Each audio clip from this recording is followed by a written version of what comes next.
Hello guys, welcome back to my channel lifestyle with Sanchayita চ্যানেলের আরেকটা নতুন ব্লগে সকলকে ওয়েলকাম জানাই। তো আজ হলো 19th মার্চ, বৃহস্পতিবার, আর মোটামুটি দুপুরবেলা থেকে আজকের ব্লগটা শুরু করছি। তোমাদের লাস্ট ব্লগে কথা দিয়েছিলাম যে একটা খুব সুন্দর জিনিস দেখাবো, যদিও বা ক্রেডিট মানে আমার দিকে একটুও যায়নি, all credit goes to JoJo. তো ওর হাতে আঁকা একটা ছবি সেই শুরু করেছে বললাম। তো আজকে 9th মার্চ, অলরেডি ধুরন্ধর মুভিটা রিলিজ হয়েছে। সো ওর ছবিটাও কমপ্লিট হয়ে গেছে, তোমাদের সঙ্গে অবশ্যই শেয়ার করব। আর আজকে আমরা খুব সুন্দর একটা জায়গা ঘুরতে যাব, সেই কারণেই মানে সকাল দিকটা একটু হড়বড়ির মধ্যে দিয়েই গেল দিনটা।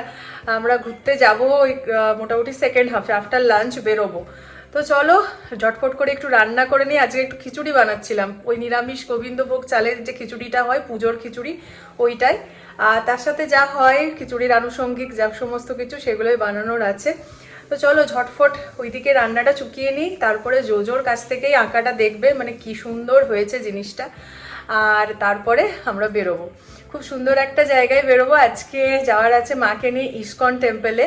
মানে এর আগে যাওয়া হয়েছিল অনেক দিন আগে, মায়েরও আগে ঘোরা আছে, আমারও আগে ঘোরা আছে, কিন্তু কি বলতো মানে এই সমস্ত জায়গাগুলো এত সুন্দর হয়। দেখো আমরা মায়াপুরের ইস্কন কতবার যাই বলতো, মনে হয় যতবারই যাই যেন আবার যাব। জগন্নাথ পুরী ধামে আমরা কতবার যাই বলতো, মনে হয় আরও যাই আরও যাই। সেরকমই এরকম একটা ব্যাপার রয়েছে ব্যাঙ্গালোরে ইস্কন টেম্পেলও ভীষণ সুন্দর। মানে আমি অনেকটাই ভুলে গেছি, ছবি টবি দেখছিলাম যখন যাওয়ার ইচ্ছা হলো একটু দেখতে দেখি এখন কেমন দেখতে হয়েছে, বেশ ভালো লাগলো আর কি। চলো মোটামুটি কাজগুলো করে নিই, দিয়ে বেরোবো। যেমনটা বললাম, আজকের মেনুতে রয়েছে গোবিন্দভোগ চালের খিচুড়ি। আমি কি করে বানাই চলুন আপনাদের সঙ্গে শেয়ার করছি ঝটফট করে। প্রথমেই না ধুয়ে গোবিন্দভোগ চাল আর সোনামুগ ডালকে কিছুক্ষণের জন্য শুকনো কড়াইয়ে ভেজে নিয়েছি। তারপর জল দিয়ে খুব ভালো করে ধুয়ে আধ ঘন্টা মতো ভিজিয়ে রেখেছি। আরেকদিকে সমস্ত সবজি যা কিছু দেওয়ার মোটামুটি আমি আজকে দিয়েছি ফুলকপি, গাজর, আলু আর মটরশুঁটি। খুব ভালো করে নুন আর হলুদ দিয়ে ভেজে নিয়েছি। এর সাথে যে মশলা আমি ব্যবহার করেছি আজকে সম্পূর্ণ নিরামিষ, তাতে রয়েছে জিরা, আদা, টমেটো আর কাঁচা লঙ্কা। মিক্সিতে বেটে নিয়েছি।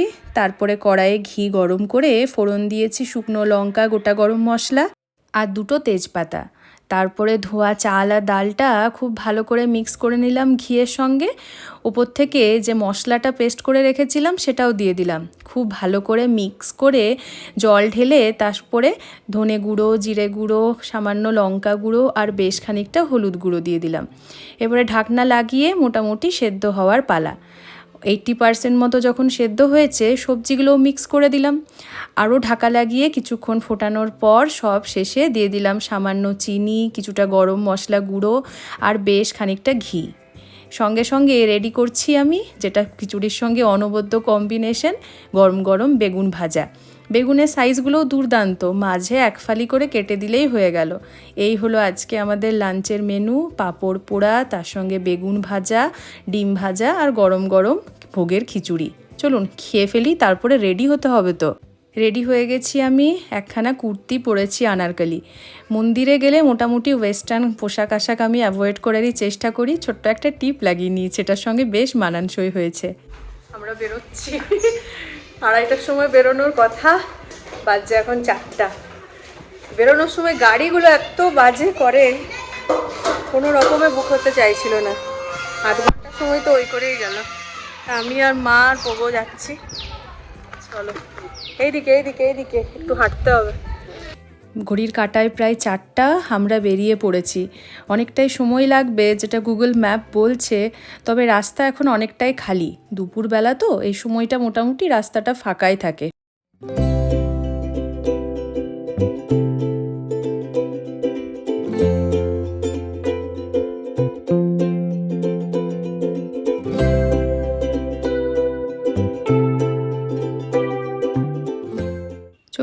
পৌঁছে গেছি আমরা ব্যাঙ্গালোরের ইসকন মন্দিরে। অনেকবার দেখা সত্ত্বেও প্রতিবার যেন নতুন কিছু আবিষ্কার করছি, নতুন কিছু দেখছি, সেরকমটাই মনে হয়। চারপাশটা এতটা সাজানো গুছানো পরিষ্কার পরিচ্ছন্ন ইসকনের মন্দিরগুলো হয়ে থাকে যে মন ভরে যায় এখানের পরিবেশটাতেই। বাড়ি থেকে ডিস্টেন্স প্রায় 25 কিলোমিটার মতো, 1 ঘন্টা 20 মিনিট আমাদের লাগলো সময় পৌঁছাতে। চলো, ইসকনের টেম্পল আগেও দেখেছি, একবার এসেছি অনেক দিন পর, মোটামুটি 11 বছর পর আবার আসার সুযোগ হলো। এই যে ওপর এক ঘুম দেওয়া হয়ে গেছে অটোতে।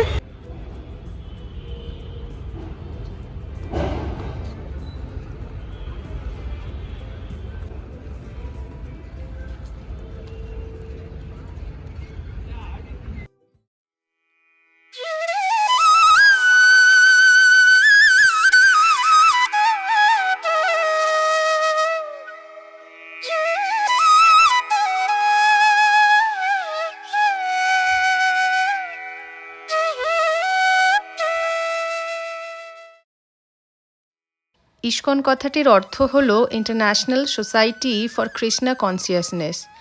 বিশ্বের বৃহত্তম কৃষ্ণ হিন্দু মন্দিরগুলির মধ্যে এই মন্দিরটি হল অন্যতম।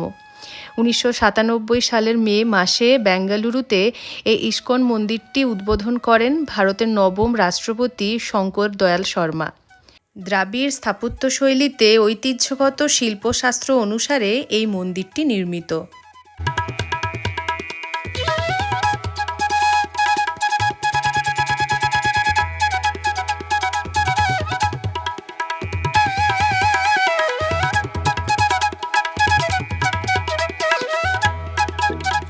দক্ষিণের প্রায় সব মন্দিরগুলোতেই ড্রেস কোড কিন্তু রয়েছে, কাজেই সেটা একটু মাথায় রেখে তারপরেই মন্দিরে দর্শন করতে আসা উচিত।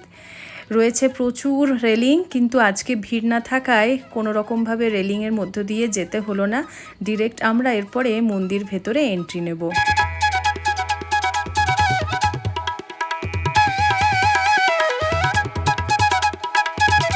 ব্যাঙ্গালোরের ইসকনের মন্দিরে প্রবেশ করার পথটিও হলো বিশেষ চমকপ্রদ।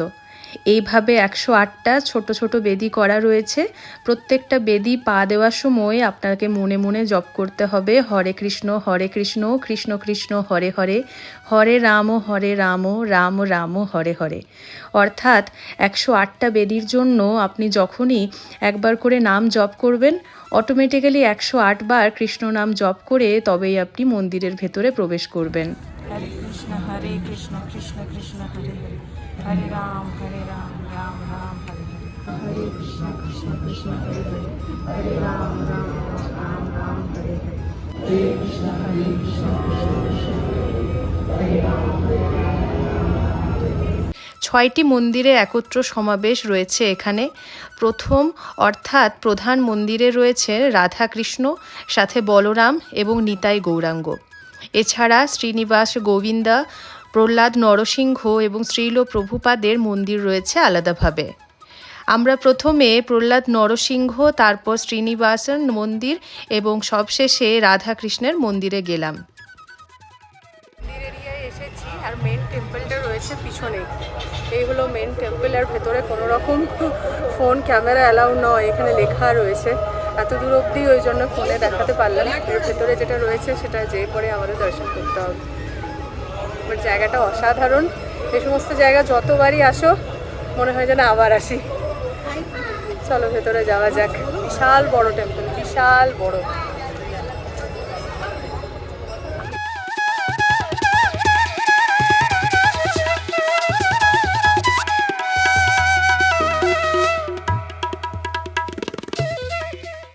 মন্দিরের ভেতরে ক্যামেরা অ্যালাউ নেই, তাই আপনাদের দর্শন করাতে পারলাম না।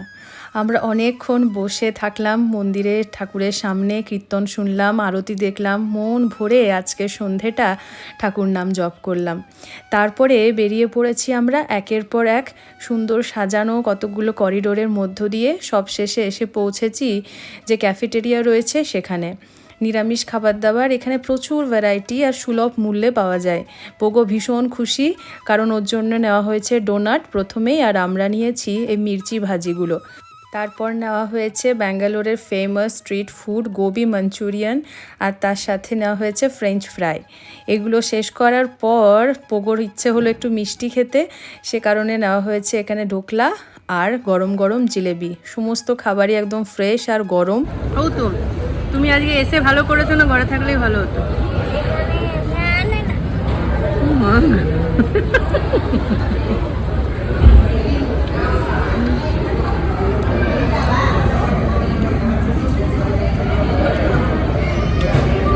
এছাড়াও ছিল গরম গরম মালপোয়া, তার সাথে বড় বড় সাইজের রসগোল্লা, গোলাপ জামুন, খাজা কিছুটা নিয়েছি, বাড়িতে খাবো প্যাক করে।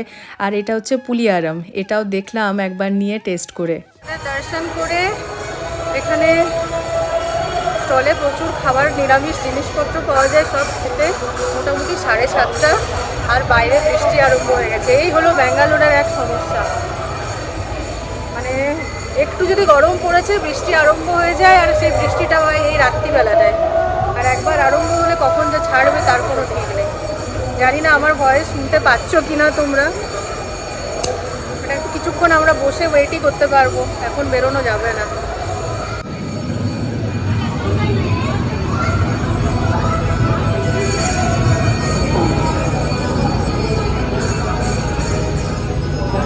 ভেতরে ক্যামেরা অ্যালাউ ছিল না, কিন্তু এই হলো মন্দিরের ভেতরটা।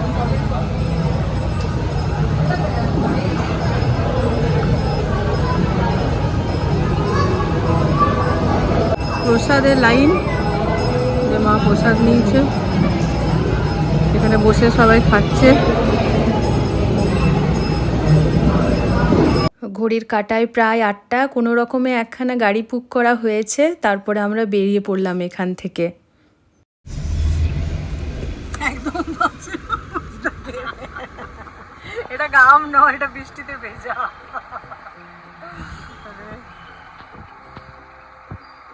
তাও মানে ভুল করে হোক যাই করে হোক, যে এক্সিট গেটটায় আমরা বেরিয়েছি তার সামনে গাড়িটা ছিল। মোটামুটি 2-3টা এক্সিট পয়েন্ট আছে। যাই হোক চলো, পেয়ে গেছি সঙ্গে সঙ্গে গাড়িটার জন্য অসুবিধা হয়নি খুঁজতে। এখন আবার এক ঘন্টায় 15 মিনিটে 20 মিনিটে এসেছি, এটা মোটামুটি 2 ঘন্টা লাগাবে। যাই এবার জ্যাম, এমনিতেই জ্যাম, তারপরে আবার বৃষ্টি। বাড়ি পৌঁছে গেছি বেশ কিছুক্ষণ হলো, তারপরে ঘটেছে এক কাণ্ড। আজ থেকেই তো শুরু হচ্ছে সপ্তাহে লম্বা একটা উইকেন্ডের ছুটি। দুপুরবেলাতেই ঠিক করা হয়েছিল যে মায়ের হাতের আজকে চপ বানানো হবে। তো চপ যখন বানানো হচ্ছে, তার ভাই সিঙ্গাড়াকেও বানানো হোক। তো একেবারে হেলদি সিঙ্গাড়া বানানোর লক্ষ্যে আমরা দুপুরবেলাতে স্টাফিংটা মা রেডি করে নিয়েছিল। অনির্বাণ বানাচ্ছে এখানে সিঙ্গাড়া, নো ময়দা, একদম আটার তৈরি, আর তৈরি হবে সেটা এয়ার ফ্রায়ারে। আর মা ছাকবে চপ, এই প্রোগ্রাম করে বেরোনো হয়েছিল। তো যাই হোক, কিছু করারও নেই। আজকে যদি না ছাকা হয়, কালকে তো আবার শুক্রবার, কাল তো এসব খাওয়া দাওয়া চলবেই না। সে কারণে আজকেই আবার রাত্রিবেলা এই সমস্ত কিছু কর্মসূচি চলছে। তো সামান্য পরিমাণে তেল ব্রাশ করে দিয়েছি, দেখো আমি সিঙ্গাড়ার গায়ে মোটামুটি এটা এবার 15 মিনিটের মতো রেখে দিলাম এয়ার ফ্রায়ারে। আর চপও মায়ের এখানে সমান তালে ভাজা চলছে। আজকের ডিনারটা আমরা সারবো এই দিয়েই। ওফ, কী যে সেটার টেস্ট হয়েছিল, গরম গরম চপ, তার সঙ্গে চা, সিঙ্গাড়া, আর বাইরে চলছে বৃষ্টি, অনবদ্য কম্বিনেশন। দাঁড়ান, ব্লগটা তো শেষ করা চলবে না, কথা দিয়েছিলাম জোজোর হাতে আঁকা সেই ছবিটা দিয়ে শেষ করব আজকের ব্লগটা। কেমন হয়েছে জানাবেন তো। এখন ট্রেন্ডিংয়ে থাকা মোস্ট ডিমান্ডিং অ্যাক্টর রণবীর সিংয়ের পোর্ট্রেট আজকে জোজোর গ্যালারিতে। কি অসাধারণ যে হয়েছে। চলুন তাহলে ব্লগটা এখানে শেষ করছি। থ্যাঙ্কস ফর ওয়াচিং বন্ধুরা।